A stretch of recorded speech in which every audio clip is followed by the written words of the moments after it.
Welcome audio story network. आपका स्वागत है हमारे YouTube channel audio story network पर। स्टोरी सुनने से पहले आप अपने दोनों कानों में ईयरफोन जरूर लगा लें। स्टोरी सुनने का असली मजा ईयरफोन के साथ ही में है।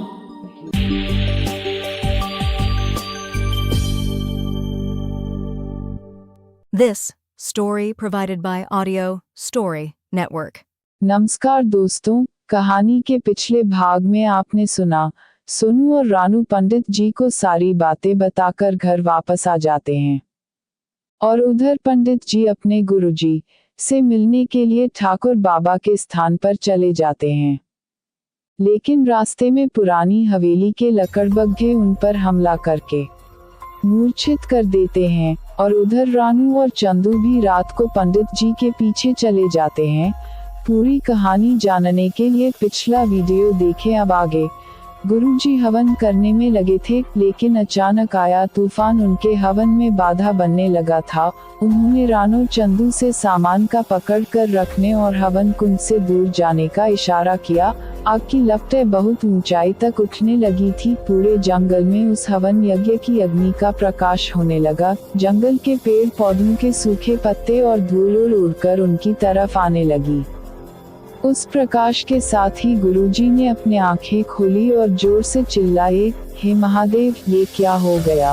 विनाश विनाश, अब विनाश ही विनाश होगा, अनर्थ हो गया।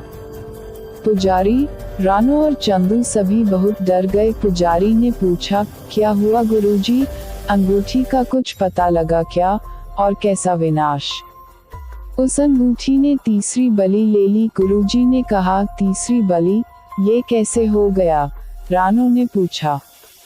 दूसरे गांव को कोई भिखारी बच्चा घूमते घूमते इस गांव के जंगलों की तरफ आ गया, जहां उसे रास्ते में वो अंगूठी मिल गई और उस अंगूठी ने अपने मोहपाश में उसे फंसाकर उसके प्राण ले लिए। गुरुजी ने दुखी होते हुए कहा, ओह नहीं, अब क्या होगा?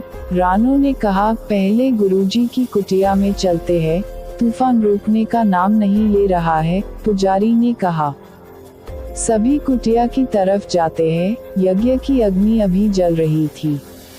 गुरुजी ने चिंतित स्वर में उन्हें बताते हुए कहा, पुरानी हवेली का वो शैतान अग्रनिस जाग चुका है और अब वो सबसे ठाकुर बाबा के वंश से बदला लेगा। उन्होंने अपना त्रिशूल उठाकर पुरानी हवेली की तरफ देखते हुए कहा, और उस तांत्रिक का क्या हुआ? पुजारी ने पूछा। तांत्रिक भी जाग चुका है।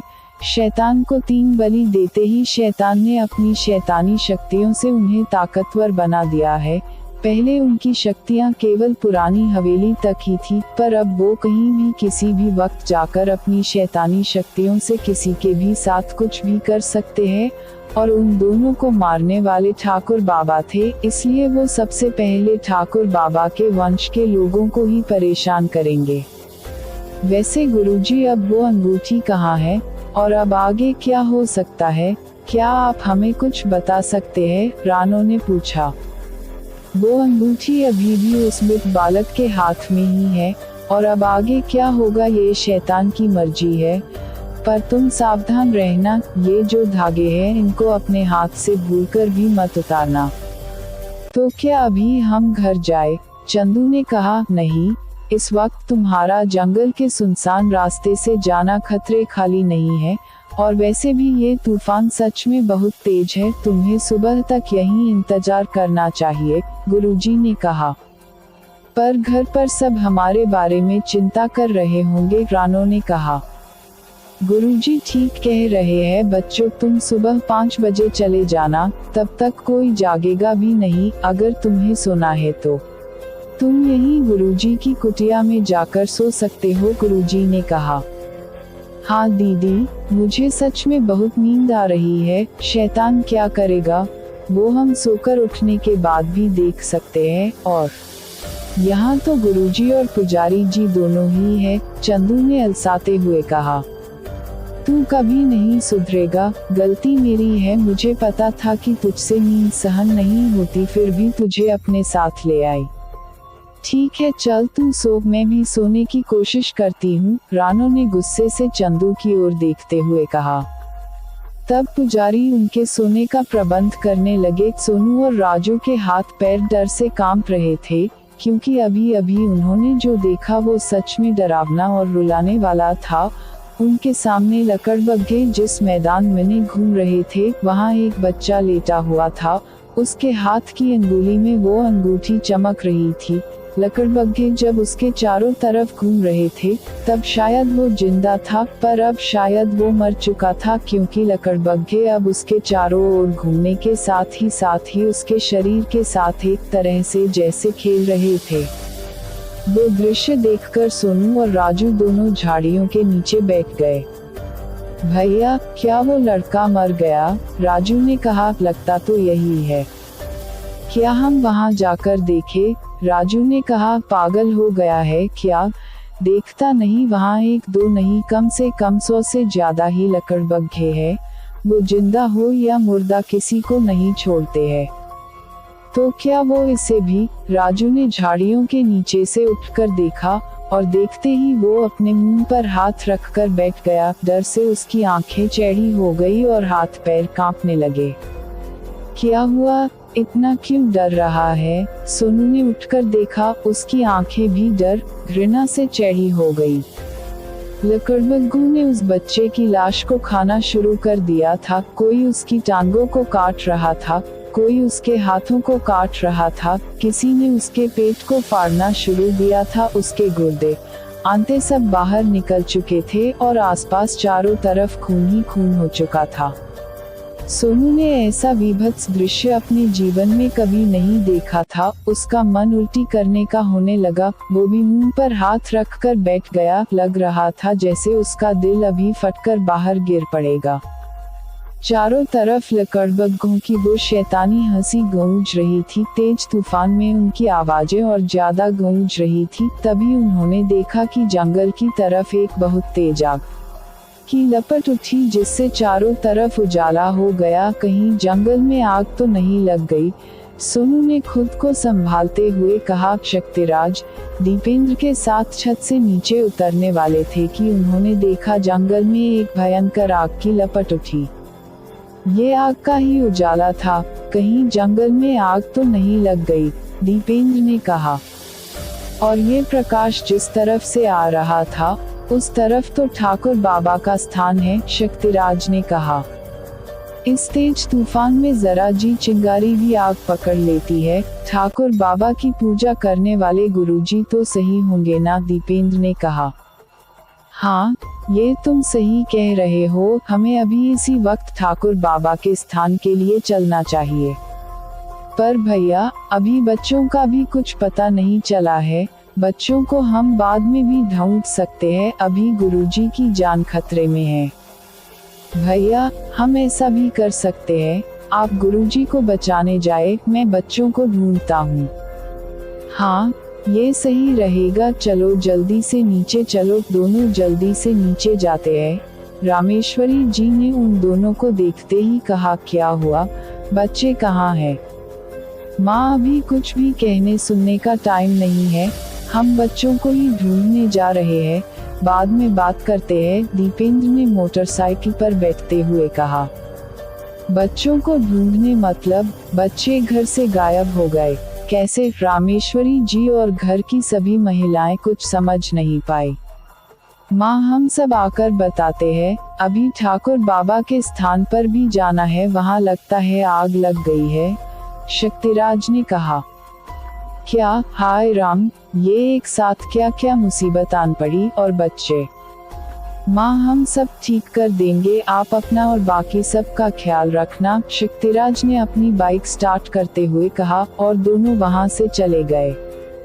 रामेश्वरी और घर की सभी औरतें और बच्चे इस अचानक से हुए घटनाक्रम से कुछ समझ नहीं पाए। रामेश्वरी बस चिल्लाती रह गई। रानो, चंदू और पुजारी जी कुटिया के अंदर थे और गुरुजी बाहर। उसी वक्त 2 लकड़बग्घे उस तरफ आ गए और हवन के आसपास घूमने लगे। गुरुजी ने उन्हें भगाने के लिए एक लकड़ी फेंककर मारी, लेकिन उसी वक्त वो लकड़बग्घे वहां से भागकर चले गए और इसी वजह से हवन की जलती हुई लकड़ियां आसपास गिर गई। सूखे पत्तों ने तेज हवा की वजह से बहुत जल्दी आग पकड़ ली और देखते ही देखते कुछ ही समय में आसपास के सूखे पेड़ों ने आग पकड़ ली, जिसकी लपटें सोनू, राजू और शक्तिराज, दीपेंद्र ने देखी। रानू, चंदू और पुजारी जी सभी दौड़ के बाहर की तरफ आए। गुरुजी को तो जैसे कुछ समझ ही नहीं आया। हे महाकाल, ये क्या हो गया? ये सब उस शैतान का ही किया हुआ है, वो हर तरफ तबाही मचाकर रख देगा। पुजारी ने कहा, बच्चों जल्दी से कुएं से पानी भर कर लाओ। हाँ पुजारी जी, पर पहले हमें इस कुटिया और ठाकुर बाबा के स्थान के पास से सूखे पत्ते हटाने होंगे ताकि वो आग न पकड़ ले, रानू ने कहा। हाँ ये बच्ची ठीक कह रही है, जल्दी से आओ, मैं तब तक पानी भरकर लाता हूँ, गुरुजी ने कहा। तीनों ने बिना देर किए झाड़ू लेकर आसपास से पत्ते हटाना शुरू किया, पर तूफान उनके काम में मुश्किल पैदा कर रहा था। पर तीनों फिर भी जल्दी जल्दी पत्ते हटाने में लगे थे। कुछ ही देर में गुरुजी भी पानी भरकर ले आए।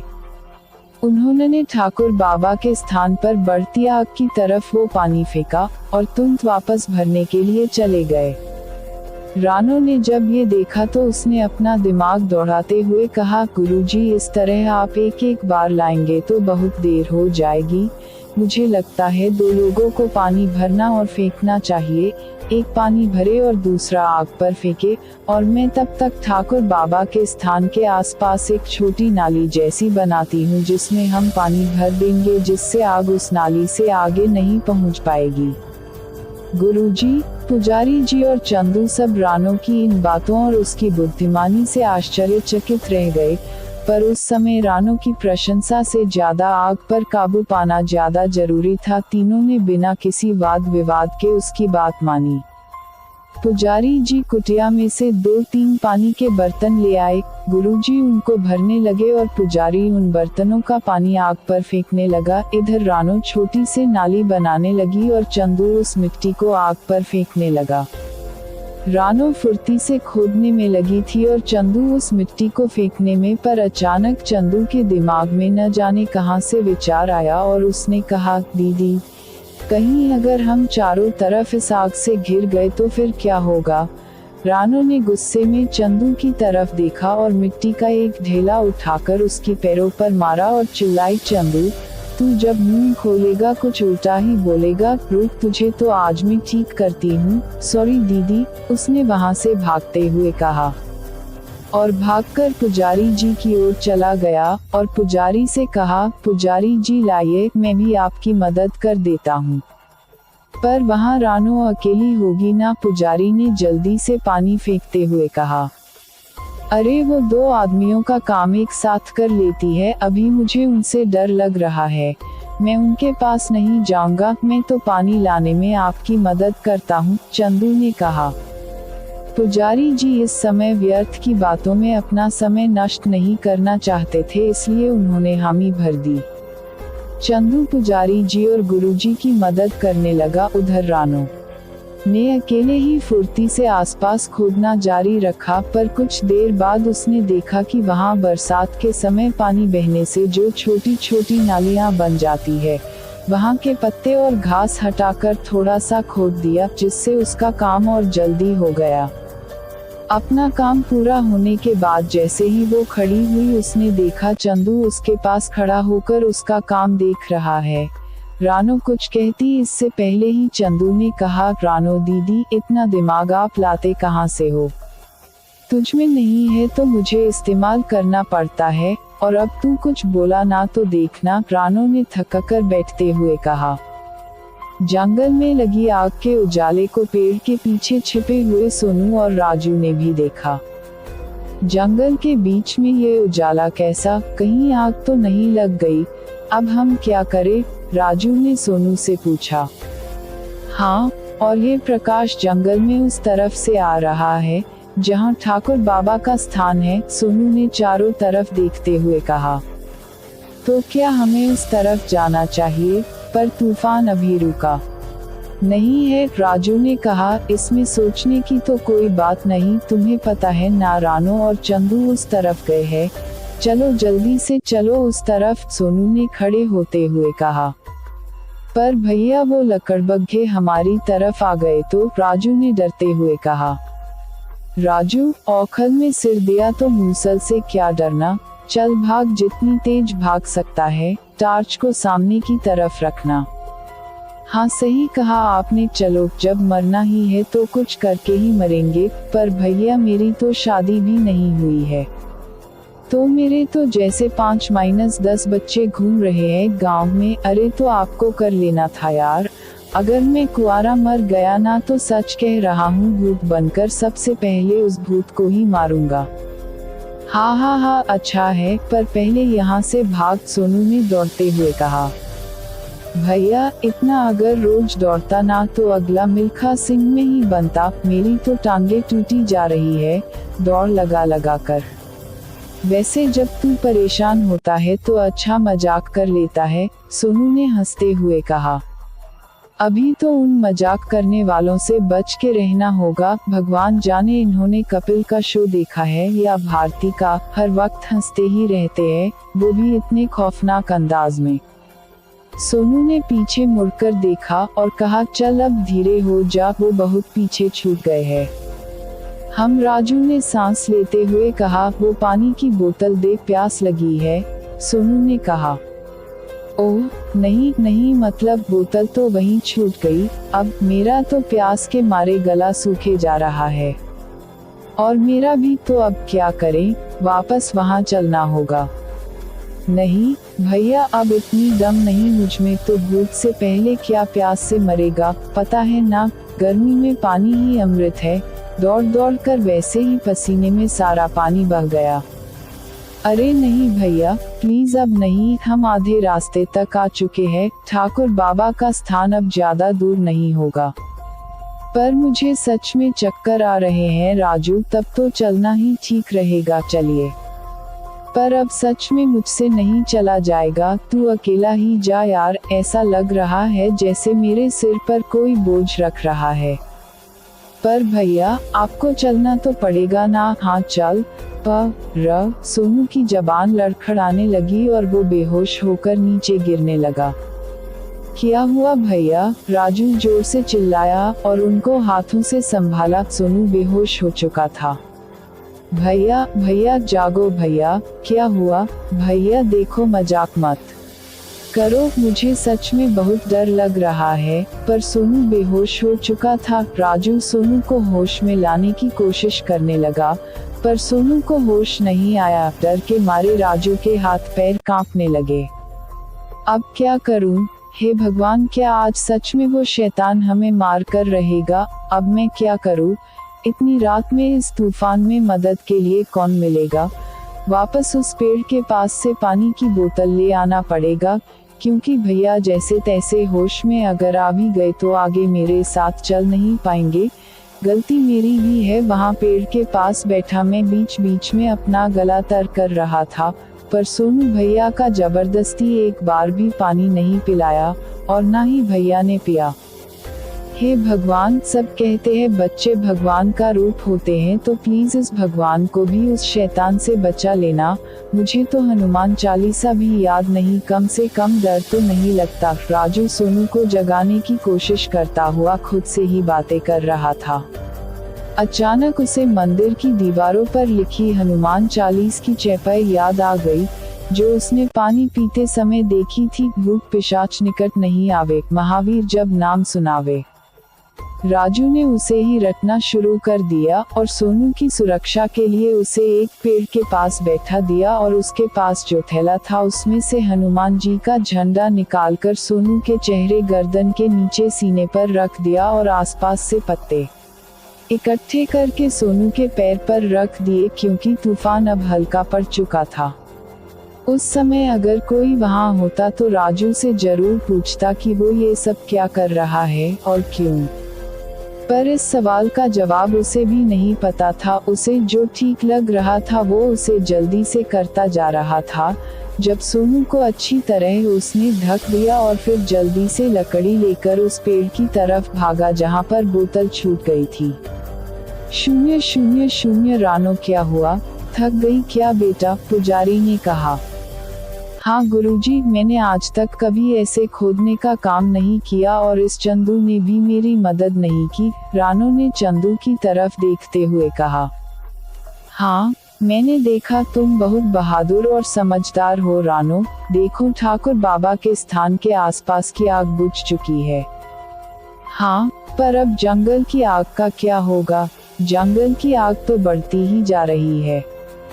हाँ, पर अब वो भी ज्यादा नहीं है, क्योंकि इस जंगल में सूखे पेड़ बहुत कम हैं और तूफान की वजह से सारे पत्ते और सूखी लकड़ियां एक कोने में जमा हो गई है, इसलिए कुछ ही देर में हम आग पर काबू पा सकते हैं, क्योंकि अब तूफान भी थम चुका है, पुजारी जी ने कहा। और वो तो अच्छा हुआ कि हमने आग लगते ही उसे बुझाने के प्रयास शुरू कर दिए, गुरुजी ने कहा। पर अब इस आग को भी काबू में करने के लिए कुछ करना होगा, रानू ने कहा। मैं गांव जाता हूँ और गांव से सहायता लेकर आता हूँ, क्योंकि ये सच है कि आग कभी भी ज्यादा हो सकती है, पुजारी ने कहा। हाँ, तुम सही कह रहे हो, शीघ्रता करो, गुरुजी ने कहा। पर इतनी रात में पुजारी जी का अकेला जाना, रानू ने कहा। तुम चिंता मत करो बेटी, पहले इसके पास सुरक्षा के ज्यादा उपाय नहीं थे, पर अब मैं इसे पूरी तंत्र मंत्र के साथ सुरक्षित करके भेजूंगा, गुरुजी ने कहा। फिर तो ठीक है, रानू ने कहा। गुरुजी ने पुजारी को कुछ वस्तुएं दी और उन्हें उनका प्रयोग बताया और कुछ ही समय में उनको गांव के लिए भेज दिया। गुरुजी, हम इस जगह के आसपास थोड़ा और पानी से छिड़काव कर देते हैं ताकि आग इस तरफ न आ जाए, रानू ने खड़े होते हुए कहा। अरे नहीं बेटी, आग अब इस तरफ नहीं आएगी, हम दोनों मिलकर खूब अच्छे से सब जगह छिड़काव कर दिया है।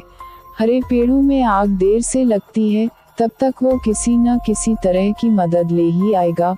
वो तो अच्छा है कि जंगल में रहते रहते मैं रोज सूखी झाड़ियों को काटता रहता हूँ, साथ ही आसपास के गांव के लोग भी सूखी लकड़ियों को ले जाते हैं। अगर वो सब आज यहाँ होती तो आग का प्रचंड स्वरूप देखने को मिलता। हाँ गुरुजी, ये तो आपकी बुद्धिमानी और दूरदर्शिता है, पर तुम भी कम दूरदर्शी नहीं हो। इतनी सी उम्र में तुम्हारे अंदर भी ये दोनों गुण विद्यमान है। अपनी इस बुद्धिमानी का प्रयोग हमेशा करते रहना और याद रखना, जो तुमने देखा है या सुना है जरूरी नहीं वो हमेशा सत्य हो। उसे जब तक सत्य की कसौटी पर ना परख लो, उस पर विश्वास न करना, गुरुजी ने उसके सिर पर हाथ रखते हुए कहा। जी गुरुजी, मैं याद रखूंगी, रानू ने उनको श्रद्धा की दृष्टि से देखते हुए कहा। गुरुजी अपनी कुटिया की तरफ चले गए, तभी चंदू उनके पास आकर बैठ गया। रानू ने कहा, क्या हुआ, कुछ बोलना चाह रहा है क्या? हाँ दीदी, चंदू ने कहा। हाँ, पर रानू उसे चेतावनी देने वाली थी कि कुछ भी उल्टा सीधा मत बोलना, पर उससे पहले चंदू वो बोल दिया जो उसे कहना था। उसने कहा, दीदी मैं सोच रहा था कि अगर रास्ते में ही सोनू भैया और राजू को वो भूत मिल गया तो वो क्या करेंगे। रानू ने इस बार कुछ कहा नहीं, सीधा एक थप्पड़ चंदू के मारा। चंदू बैठा बैठा जमीन पर गिर गया। आह, सही कहती हो, मैं जब भी बोलता हूँ उल्टा सीधा ही बोलता हूँ, अच्छा हुआ मार दिया, अब नहीं बोलूंगा, बोलना भी चाहूंगा तो पहले ये थप्पड़ याद कर लूंगा, चंदू ने गाल सहलाते हुए कहा। रानू उसके पास आए और कहा, ज्यादा जोर की तो नहीं पड़ गई ना? पड़ी तो जोर की है ना, पर आप दीदी हो तो कोई बात नहीं, चंदू ने गाल सहलाते हुए कहा। उसके गाल पर अंगुली छप गई थी। रानू ने उसे गले लगा लिया। सॉरी चंदू, पर तू खुद सोच, तू कितना गलत बोलता है। अब ये जो बात तूने कही है इससे तो मुझे भी परेशानी हो गई है। सच में ऐसा हो गया तो? अरे पर दीदी, मैंने तो बस ऐसे ही पूछ लिया, मेरे दिमाग में बात आई थी इसलिए, चंदू ने कहा। पर तेरा सोचना एकदम सही है। वैसे टाइम क्या हुआ है? रानू ने कहा। चंदू ने अपने हाथ की ओर देखा। ओ दीदी, मेरी घड़ी कहाँ है? मुझे नहीं पता। ओ लगता है कहीं गिर गई है। डरो मत दीदी, जैसे हम दोनों अभी तक सुरक्षित है वो भी सुरक्षित होंगे। हाँ, मैं भी ऐसा ही सोचती हूँ। चल ऐसा, तू कुटिया में चल, मैं अभी आती हूँ, रानो ने कुछ सोचते हुए कहा। ठीक है, मुझे भी पानी पीना है, चंदू ने कहा और कुटिया की तरफ चला गया। रानो वही बैठी बैठी कुछ सोचती रही। 000 शक्तिराज अपनी मोटरसाइकिल से तेज गति से चले जा रहे थे। रास्ते में गांव के बसे बड़े ठेकेदार माखन सिंह का घर था, जो कि उनका बहुत अच्छा दोस्त भी था। उसे फोन पर ही सारी बात बताई। उसने जल्द ही 2 ट्रैक्टर और पानी के टैंकर का इंतजाम कर लिया। शक्तिराज ने माखन सिंह से कहा कि वो जल्दी से पानी के टैंकर को ठाकुर बाबा के स्थान पर ले जाए और आग बुझाने की कोशिश करे, और वो खुद वन विभाग वालों के पास जाकर आग लगने की सूचना देगा, ताकि वो भी अपनी तरफ से आग बुझाने का प्रयास कर सके। माखन सिंह ने उससे कहा कि वो कोई चिंता न करे, वो जल्दी ही जाकर ठाकुर बाबा के स्थान के आसपास की आग पर काबू पा लेगा। जंगल की आग को काबू कर ही लेंगे। शक्तिराज ने उसे गले मिलकर धन्यवाद कहा और जंगल के रास्ते वन विभाग के कार्यालय के लिए निकल गए। 000 रात के इस भयानक अंधकार और दहशत वाले वातावरण में पुरानी हवेली के आसपास का वातावरण और भयानक हो रहा था। पुरानी हवेली की दीवारों और सुनसान कमरों में से आती हवाएं भयानक आवाज कर रही थी। हवेली की पीछे सुनसान और उजाड़ जमीन पर अचानक से हलचल होने लगी। वहां एक कोने में एक पत्थर गड़ा था, जिस पर रोमन लिपि पर कुछ लिखा था। ये उस अंग्रेज की कब्रगाह थी, जहां गांव वालों ने मरने के बाद के उसके मृत शरीर को दफना दिया था। अचानक उस कब्रगाह के आसपास काला धुआं इकट्ठा होने लगा। देखते ही देखते वो उस धुएं ने एक बड़े गुब्बार का रूप ले लिया, और कुछ देर बाद वो गुब्बार धुआं बनकर पुरानी हवेली के ऊपर उठता हुआ उसकी टूटी खिड़कियों से अंदर पहुंच गया। कुछ ही देर में उस धुएं ने एक मानवीय आकृति का रूप ले लिया। उसके धुएं वाले काले चेहरे के अंदर अचानक से 2 खूनी आंखें बनाई। उसने इधर उधर देखा, जैसे कि कोई चीज ढूंढ रहा हो। अचानक से उसने शैतानी आवाज में कहा, Now I will die, हा हा हा, अब सब मरेंगे। और फिर अचानक उसकी खोपड़ी के अलावा बाकी पूरा हिस्सा दोबारा से धुएं में बदल गया और पुरानी हवेली से बाहर निकलकर जंगल की ओर चल दिया। उड़ता उड़ता वो ठाकुर बाबा के स्थान की तरफ गया। उस तरफ आग देखकर वो उनके स्थान से दूर होता हुआ चला गया। अचानक से उसकी नजर एक अकेली लड़की पर पड़ी। वह रानो ही थी। वो उसकी तरफ आने ही वाला था कि उसने देखा कि रानो ने अचानक से गर्दन ऊपर की और धुएं के उस आकृति को देख लिया। वो उसे डराने के लिए उसकी तरफ आया। उसके हाथ में वो धागा बंधा हुआ होने से वो कुछ न कर सका और वहां से चला गया।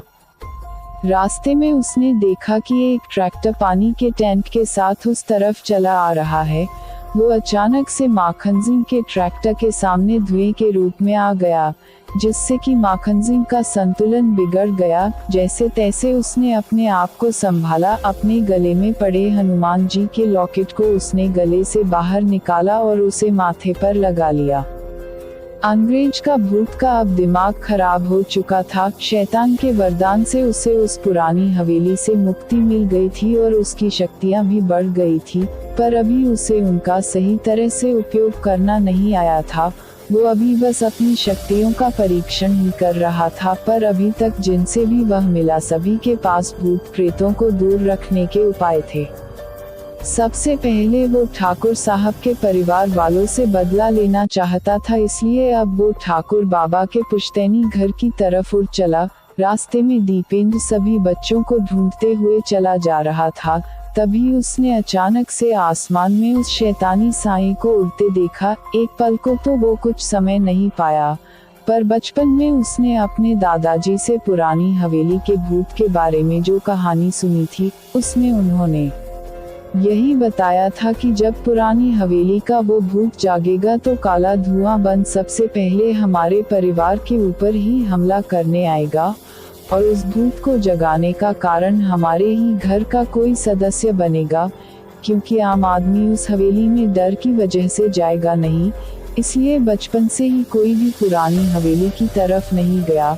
पर आज अचानक से सोनू, राजू, रानू और चंदू का इस तरह से गायब होना और फिर ठाकुर बाबा के स्थान पर आग लगना और अब ये काला साया घर की तरफ जाना, ये सब संकेत है वो पुरानी हवेली का भूत जाग चुका है। वो कुछ समझ पाता इससे पहले ही वो शैतानी साया उसके घर की तरफ उड़ता हुआ दिखा। एक अनजाने भय से उसने अपनी मोटरसाइकिल को अपने घर की तरफ मोड़ दिया। उस शैतानी साए को इस समय ठाकुर बाबा के घर के अलावा और कुछ नहीं दिखाई दे रहा था। सैकड़ों सालों से उसके दिल में इंतकाम की जो आग थी उसे बुझाने के लिए वो आज ठाकुर बाबा के परिवार का नाश करना चाह रहा था।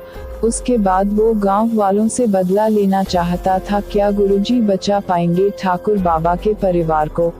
आखिर क्या होगा आगे जानने के लिए वीडियो को लाइक करें और चैनल को सब्सक्राइब करें और आपको कहानी कैसी लगी कमेंट के माध्यम से बताएं।